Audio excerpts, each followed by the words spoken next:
Gujarat high court ने राहुल गांधी को लेकर के फैसला सुनाया, लेकिन गुजरात हाईकोर्ट के फैसले के बाद राहुल गांधी के वकील का बयान निकल करके सामने आया है और उस बयान ने चारों तरफ खलबली मचा दी। राहुल गांधी को लेकर के हाईकोर्ट का फैसला आया। हाईकोर्ट ने कहा कि उनकी 2 साल की सजा वो बरकरार रहेगी, उनकी सांसद की सदस्यता वो बहाल नहीं होगी। राहुल गांधी के पास में ऑप्शन है, अब वो सुप्रीम कोर्ट जा सकते हैं और सुप्रीम कोर्ट फिर आगे तय करेगा। सुप्रीम कोर्ट ने भी अगर दरवाजे बंद कर दिए तो यूं मानिए कि फिर राहुल गांधी वाकई 2024 का चुनाव नहीं लड़ पाएंगे। लेकिन इस सब बीच में राहुल गांधी के वकील, उनका बयान निकल करके सामने आया है। न्यूज 24 ने इस बयान को छापा है, ये वीडियो भी है यहां पर। सबूत नहीं होने के बावजूद, बड़ा बयान है, सबूत नहीं होने के बावजूद भी फैसला सुनाया गया है।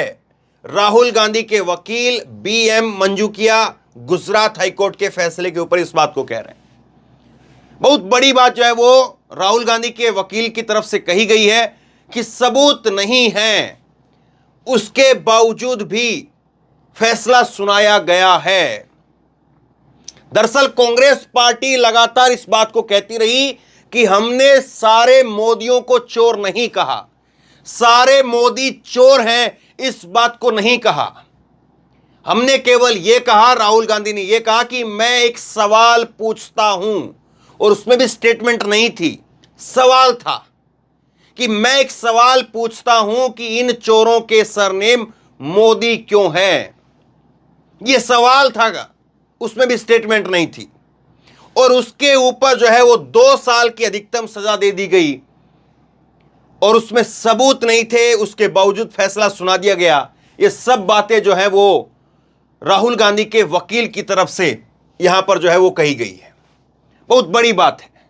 अब पूर्णेश मोदी, उनके वकील ने क्या कहा है वो मैं आपको आगे सुनाता हूं, लेकिन कांग्रेस अब इस पर अटैकिंग मोड में आ गई है और पुराने वीडियो जो है राहुल गांधी के जारी किए जा रहे हैं और इनमें सुनिए आप राहुल गांधी क्या कह रहे हैं। राहुल गांधी जो है वो मोदी सरकार पर हमलावर हैं और किस तरह से जो है वो अपनी बात को रख रहे हैं। पुरानी वीडियो है, ये तब की प्रेस कॉन्फ्रेंस है जब उनको डिस्क्वालीफाई किया गया था। तब राहुल गांधी ने कांग्रेस मुख्यालय में आकर के प्रेस कॉन्फ्रेंस की थी, तब उन्होंने क्या कहा था, जरा सुनिए, थोड़ा सा हिस्सा सुनाता हूं आपको। सवाल पूछना मैं बंद नहीं करूंगा, मैं पूछता जाऊंगा, मुझे कोई डर नहीं लगता इन लोगों से। और अगर ये सोचें कि मुझे डिस्क्वालीफाई करके, धमका के, जेल में डाल के मुझे बंद कर सकते, नहीं, मेरी वो हिस्ट्री नहीं है। मैं हिंदुस्तान के लोकतंत्र के लिए लड़ रहा हूं और मैं हिंदुस्तान के लोकतंत्र के लिए लड़ता रहूंगा, किसी चीज से नहीं डरता हूं, यह सच्चाई है।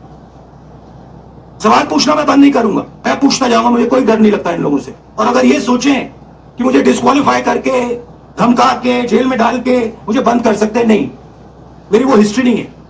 मैं हिंदुस्तान के लोकतंत्र के लिए लड़ रहा हूं और मैं हिंदुस्तान के लोकतंत्र के लिए लड़ता रहूंगा, किसी चीज से नहीं डरता हूं, यह सच्चाई है। राहुल गांधी जो है वो यहां पर कह रहे हैं कि सवाल पूछना मैं बंद नहीं करूंगा और ये सोचते हो कि मुझे डिस्क्वालीफाई करके, जेल में डाल करके अगर मुझे चुप करवा देंगे, शांत करवा देंगे, तो वो मेरी हिस्ट्री नहीं है, उस तरह से मेरा इतिहास नहीं रहा है। और आगे मैं आपको सुनाता भी हूं, खुद रविशंकर प्रसाद, आज उन्होंने प्रेस कॉन्फ्रेंस की और रविशंकर प्रसाद कह रहे हैं कि माफी अगर राहुल गांधी मांग लेते तो मामला खत्म हो जाता। लेकिन राहुल गांधी यहां पर कह रहे हैं कि मैं उस तरह का व्यक्ति नहीं हूं, मेरा उस तरह का व्यक्तित्व नहीं रहा है कि मैं माफी मांग लूं, पीछे हट जाऊं। मैंने जो बात कह दी, मैं अपनी बात पर कायम रहूंगा क्योंकि मैं सोच समझ करके बोलता हूं। यह राहुल गांधी की तरफ से जो है कहा गया था जब उन्होंने डिस्क्वालीफाई होने के बाद में प्रेस कॉन्फ्रेंस की थी कांग्रेस मुख्यालय के अंदर, क्योंकि वहां पर संसद के अंदर तो बोल नहीं पाए और इसीलिए जो है वो उन्होंने प्रेस कॉन्फ्रेंस की थी। और ये तब का हिस्सा सुना रहा हूं आपको, एक हिस्सा आप और सुनिए। The Prime Minister is scared of my next speech. He's scared of the next speech that is going to come on Adani, right? I've seen it in his eyes. So he's terrified of the next speech that is going to come and they don't want that speech to be in Parliament. That's the issue. That is why first the distraction, now the disqualification. Please understand. Rahul Gandhi जो है वो यहां पर कह रहे हैं कि समझने की कोशिश कीजिए, नरेंद्र मोदी मेरी जो अगली स्पीच अडानी के ऊपर संसद के अंदर होनी थी उसको लेकर के डर गए हैं और इसीलिए डिस्क्वालीफाई करवा दिया है। आपको याद होगा कि राहुल गांधी ने एक चिट्ठी लहराई थी ऐसे, और उसमें कहा था कि 20,000 करोड़ रुपए किसके हैं, और उसमें अडानी और मोदी की जहाज में बैठी हुई फोटो थी। और उस भाषण को करीब करीब जो है वो 20 से 25 जो है कट लगाए गए थे उस भाषण के अंदर से, और जहां जहां पर अडानी मोदी अडानी मोदी अडानी मोदी राहुल गांधी की तरफ से बोला गया उसको हटा दिया गया था, और बाद में तो फिर कुछ बोल ही नहीं पाए। और इसीलिए राहुल गांधी कह रहे हैं कि आप इस बात को समझिए कि वो मेरी अगली स्पीच से डर रहे हैं, अगला मेरा भाषण अडानी के ऊपर जो होने वाला है उससे डर रहे हैं, और ये मैंने प्रधानमंत्री नरेंद्र मोदी की आंखों में डर देखा है, ये राहुल ने कहा। एक बार फिर सुनिए, अंग्रेजी में है लेकिन लबोलबाब आप समझ पाएंगे, सुनिए। Please understand why I have been disqualified. I've been disqualified because the Prime Minister is scared of my next speech. He's scared of the next speech that is going to come on Adani, right? I've seen it in his eyes. So he's terrified of the next speech that is going to come, and they don't want that speech to be in Parliament. That's the issue. That is why first the distraction, now the disqualification. Please understand why I have been ये राहुल गांधी के जो पुराने उस वक्त के जब राहुल गांधी ने press conference के अंदर जो बोला था उसको जो है कांग्रेस पार्टी शेयर कर रही है। प्रियंका गांधी सामने आई है और प्रियंका गांधी ने एक लंबा चौड़ा जो है वो राहुल गांधी को लेकर के एक ट्वीट किया है। देखिए लंबा चौड़ा ट्वीट उन्होंने किया है, और एक वीडियो जो है वो भी प्रियंका गांधी की वायरल हो रही है, वीडियो भी आपको सुनाता हूं। प्रियंका ने लिखा है कि श्री राहुल गांधी जी आज अहंकारी सत्ता के सामने सत्य और जनता के हितों की लड़ाई लड़ रहे हैं। अहंकारी सत्ता चाहती है कि जनता के हितों के सवाल न उठे, अहंकारी सत्ता चाहती है कि देश के लोगों की जिंदगियों को बेहतर बनाने के सवाल न उठे, अहंकारी सत्ता चाहती है कि महंगाई पर सवाल न पूछे जाएं, युवाओं के रोजगार पर बात ना हो, किसानों की भलाई की आवाज ना उठे, महिलाओं के हक की बात ना हो, श्रमिकों के सम्मान के सवाल ना उठाए जाएं। अहंकारी सत्ता सच को दबाने के लिए हर हथकंडे आजमा रही है, जनता के हितों से जुड़े सवालों से भटकाने के लिए शाम दाम दंड भेद छल कपट सब अपना रही है, लेकिन सत्य सत्याग्रह जनता की ताकत के सामने न तो सत्ता का अहंकार ज्यादा दिन तक टिकेगा और न ही सच्चाई पर झूठ का पर्दा। राहुल गांधी जी ने अहंकारी सत्ता के सामने जनता के हितों से जुड़े हुए सवालों की ज्योति जलाकर के रखी है, इसलिए वे हर कीमत को चुकाने को तैयार हैं, और तमाम हमलों व अहंकारी भाजपा के हथकंडों के बावजूद एक सच्चे देश प्रेमी की तरह जनता से जुड़े सवालों को उठाने से पीछे नहीं हटे, जनता का दर्द बांटने के कर्तव्य के पथ पर डटे हुए हैं। सत्य की जीत होगी, जनता की आवाज की जीत होगी।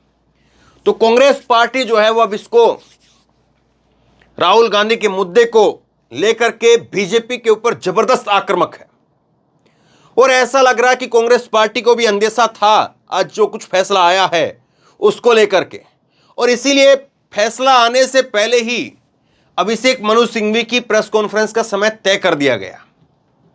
3 बजे का समय जो है तय किया गया। फिर कहा गया कांग्रेस पार्टी की तरफ से कि 1:30 बजे जो है वो अभिषेक मनु सिंघवी आएंगे और वो जवाब देंगे।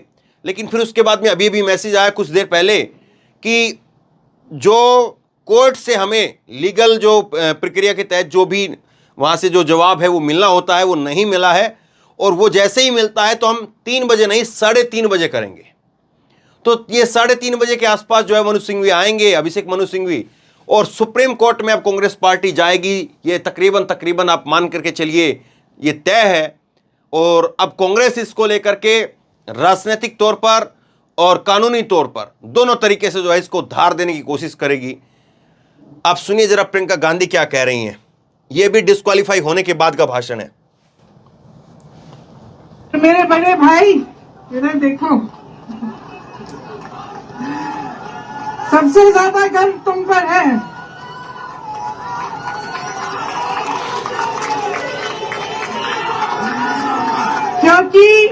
क्योंकि पूरा सत्ता का जोर लगाया गया। सरकार ने 1000 करोड़ रुपए खर्चे इनकी छवि को खराब करने के लिए, लेकिन ये सच्चाई से पीछे हटे नहीं। इन पे एजेंसियां लगाई गई, ये डरे नहीं। योद्धा है, योद्धा है। अडानी जी, अंबानी जी ने बड़े से बड़े नेता खरीद लिए, देश के सारे पीएसयू खरीद लिए, देश की मीडिया खरीद ली, लेकिन मेरे भाई को नहीं खरीद पाए और ना कभी खरीद पाएंगे। तो कांग्रेस अब इसको लेकर के जाहिर सी बात है शांत तो नहीं बैठेगी, कांग्रेस का हमला जारी रहेगा। आज जो है वो रविशंकर प्रसाद सामने आए और उन्होंने प्रेस कॉन्फ्रेंस की। रविशंकर प्रसाद ने कहा कि हम कांग्रेस से पूछना चाहते हैं कि आप राहुल गांधी को नियंत्रित क्यों नहीं करते हैं, आप उन्हें ठीक से बोलने का प्रशिक्षण क्यों नहीं देते हैं। अगर उन्होंने इस मामले पर माफी मांग ली होती तो यह मामला खत्म हो गया होता। अपमानित करना राहुल गांधी की फितरत है। ये यहां पर जो बड़ी बात है इसको देखिए आप, ये खुद कह रहे हैं, रविशंकर प्रसाद इस बात को कह रहे हैं कि अगर उन्होंने माफी मांग ली होती तो यह मामला खत्म हो गया होता। इसका मतलब यह है कि देश के अंदर खुद ये मैसेज दे रहे हैं कि राहुल गांधी अगर माफी मांग लेते तो यह मामला खत्म हो जाता। अब लोग कहेंगे कि भैया ये ऐसा क्या मामला था कि माफी मांग लेते तो खत्म हो जाता और माफी नहीं मांगी तो इतनी बड़ी सजा मिल गई।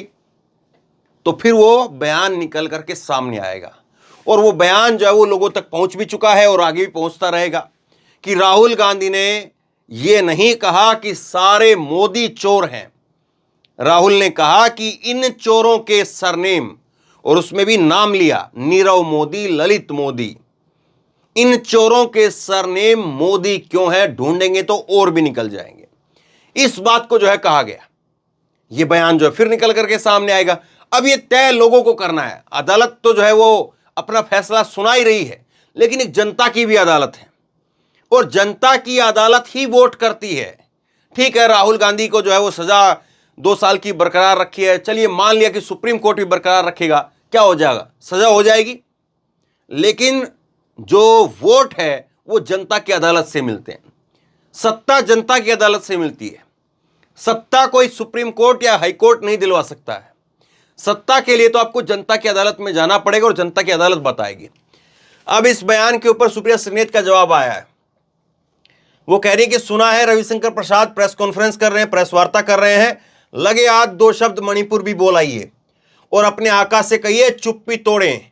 आज से 2 दिन प्रधानमंत्री चुनावी भ्रमण पर हैं, कहिए कि हवाई जहाज मणिपुर की ओर मोड़ लें, तनिक भी शर्म नहीं आती है ना आपको। तो कांग्रेस पार्टी जो है अब इसको लेकर के हमलावर है और जाहिर सी बात है कि अब कांग्रेस इसको भुनाने की भी कोशिश करेगी। जो पूर्णेश मोदी की तरफ से जो वकील पेश हुए उनका कहना क्या है वो सुनिए। कोर्ट ने फैसला सुनाते हुए कहा, उससे जो समझ में आता है कि निचली अदालत का फैसला सही है। विधायक या सांसद होने के कारण किसी को विशेष फायदा नहीं मिल सकता। अभियुक्त के खिलाफ बहुत से ऐसे मामले हैं। कोर्ट ने आज फैसला सुनाते हुए याचिका रद्द कर दी है। तो ये जो है हर्षित एस टोलिया, ये वकील हैं, इन्होंने इस बात को कहा है और कोर्ट ने जो है सावरकर के बयान को भी आज एक तरह से आधार बनाया अपने इस फैसले के अंदर। तो जाहिर सी बात है ये मुद्दा जो है राहुल गांधी को लेकर के जो मुद्दा है वो शांत तो नहीं होने वाला है। कांग्रेस इसको लेकर के जब ये सजा हुई थी 2 महीने के लिए जो है वो अलग ट्रैक चल पड़ा, एक विपक्षी एकता की बात चल पड़ी और कांग्रेस को तो ऐसा लग रहा है कि कहीं ना कहीं फायदा ही है कि मुद्दा चलेगा उतना ही, राहुल गांधी के बारे में लोग बात भी करेंगे और फिर बात करेंगे तो फिर पता चलेगा। अगर माफी मांग लेते तो बात उसी दिन खत्म हो जाती और खत्म भी हो जाती। लेकिन किस तरह से अब ये मामला आगे बढ़ता है और कांग्रेस इसको लेकर के कैसे जो है वो आगे बढ़ती है, सुप्रीम कोर्ट इसमें क्या कुछ करता है, वो तो आने वाला वक्त बताएगा। लेकिन कांग्रेस आज सीधे तौर पर कह रही है कि राहुल गांधी को जो सजा हुई है वो मोदी और अडानी के ऊपर बोलने की वजह से हुई है, मोदी और अडानी पर सवाल पूछे उसकी वजह से हुई है और इसीलिए जो है वो लगातार उनके ऊपर निशाना बनाया गया और वो किसी न किसी तरह से अडानी के ऊपर सवाल ना पूछ पाए, इसीलिए संसद से बाहर किया गया। बहरहाल आप क्या सोचते हैं? और यहां पर राहुल गांधी के वकील ने एक बड़ा दावा यहां पर किया है कि सबूत नहीं होने के बावजूद भी फैसला सुना दिया गया। इसको लेकर के आप क्या सोचते हैं? नीचे कमेंट बॉक्स में अपनी राय जरूर दें। इस वीडियो को खूब शेयर करें, लोगों तक पहुंचाएं और इसी तरह की तमाम खबरों के लिए ऑनलाइन न्यूज इंडिया को सब्सक्राइब कीजिए। साथ में जो बेल आइकन है, घंटी है, उसको जरूर दबाइए ताकि जैसे कोई खबर अपलोड करें उसकी नोटिफिकेशन सीधे सबसे पहले आपको मिल सके। धन्यवाद।